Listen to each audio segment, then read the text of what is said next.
Doug, does it take the first game to really know how good your team is, or do you kind of already know the gauge of the ceiling because of training camp? Yeah, it's interesting. I think if you watched the game last night, does Baltimore, Kansas City think? I think in their minds, yeah, they think they're a good football team. I think everybody week one thinks they're a good football team. And so it gives you confidence, obviously, going into the game and going into these early games. But you still have to go. You still have to go execute. You still have to go play and perform and eliminate mistakes and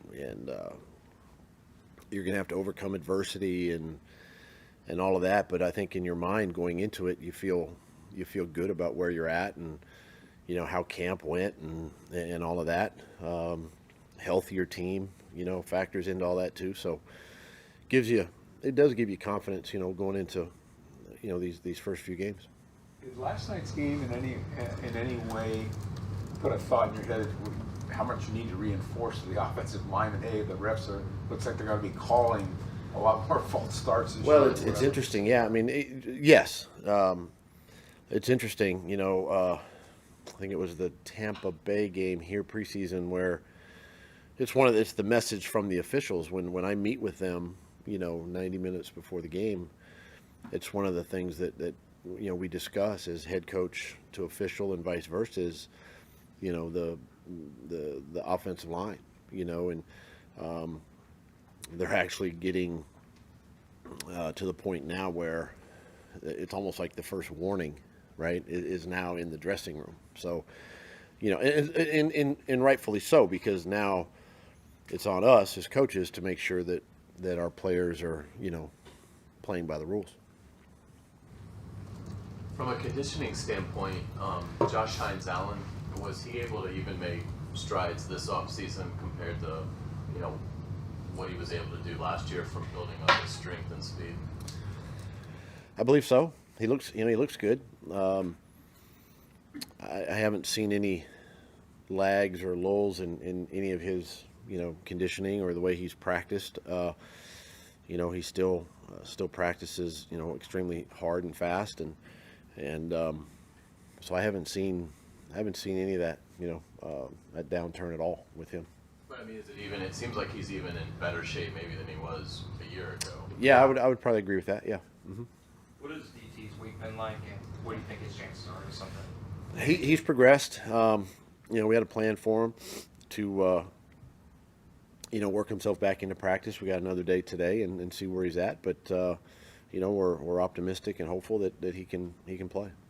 How much does it impact play calling, if at all, when the other side, you get somebody like Jalen Ramsey, who's this proven elite cornerback who looks like he may not play, and you're going to have either a rookie or a guy who's played only 2 games in his NFL career be there as his replacement? Obviously, if Jalen does play, I mean, great player. And you just, like I said the other day, you just got to be mindful and aware of where he's at. We know he potentially, on our right and all that, but a lot of times too, they take top corners and they match top receivers. I mean, we're probably not going to get that this week, but you do as a quarterback. You understand. You just give it one last peek over there. So it doesn't really change your game plan, or your strategy or how you want to attack an opponent. Whether it's a seasoned veteran like him or even a rookie, I think you still have to go execute and play and just trust your game plan. How much did Anton take his game to the next level this camp, do you think, in preseason? Yeah, he's taken really good steps and strides forward. I think for him, he got stronger in the offseason. I think for him too, the confidence from last year playing and being exposed to the type of defensive ends that he was exposed to and edge rushers, and it just gives him confidence moving forward, and that's what we've seen out of him, and it's really. I think it's really made him a better player just from his own experiences. His confidence at all last year, because you throw him in there, he's got a bum shoulder, he's dealing with those guys. Yeah, I mean, you know, you don't want to defeat him, you know, or get him down, but at the same time, you keep encouraging him and keep coaching him, you know, and helping him get better, and he continues to do that all season, and he battled through, you know, the injury and all of that, and it's made him a really good player. Back to the offensive line stuff. Has that rule changed in these last couple of years? The eyes on it changed? Because Jawan was doing that here. It hasn't changed. I mean, as far as like the depth and all that, no. I mean, it's still your headgear. You know, you got to be, you know, the belt line of the center. You know, your head, things of that nature, and it's different too because when tackles are in 2-point stances, you know, they're a little bit taller, and so it pulls their head back a little bit. So we just have to be mindful of that and just coach our guys to be, you know, crowd the ball a little bit more. You know, we're going to have to work through that. As good as defensive lines are now, is it as hard as ever to play offensive line, do you think? I mean, it's a hard position anyway, I think. But the rules haven't changed. I mean, the rules are still the rules. They've been that way for many years. I think it's just now a point of emphasis. But, you know, our D linemen or edge rushers getting better? Probably so. You know, even interior guys are getting better. You know, Baltimore has one. Kansas City has one. You know,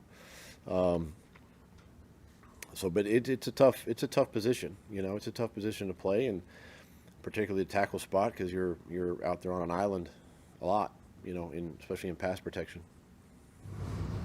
How much do you like, if at all, being under the radar? I mean, clearly this year, going into this season, you got under the radar would be an apt description of how the outside perceptions are of the Jaguars. How much do you like that as opposed to having everybody, you know, picking you to win the Super Bowl? Yeah, I mean, you know, it's fine.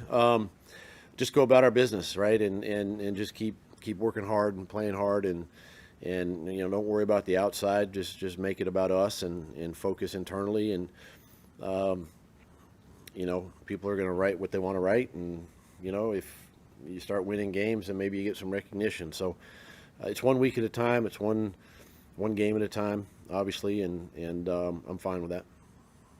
Do you think the presence of a veteran like a Mitch Morse at center gives more confidence to the guys around him, just that he's been there and done that? I mean, it helps, you know, but it's no different. Brandon with Ton last year, you know, you got an experienced lineman playing with a rookie a year ago and just helping him. And, you know, I think the first year when Luke was out there, you know, having some veteran guys in there, Brandon in there, and of course now with you know, with Ezra and Cam. I mean, it's just it helps, right? It helps, and I think it just brings, you know, that experience, right? Maybe calms the guys down a little bit. But you know, Mitch is still learning too. I mean, he's still learning our system and how we do things, but it brings. I just think that experience in there, it just helps the whole group. Okay, let's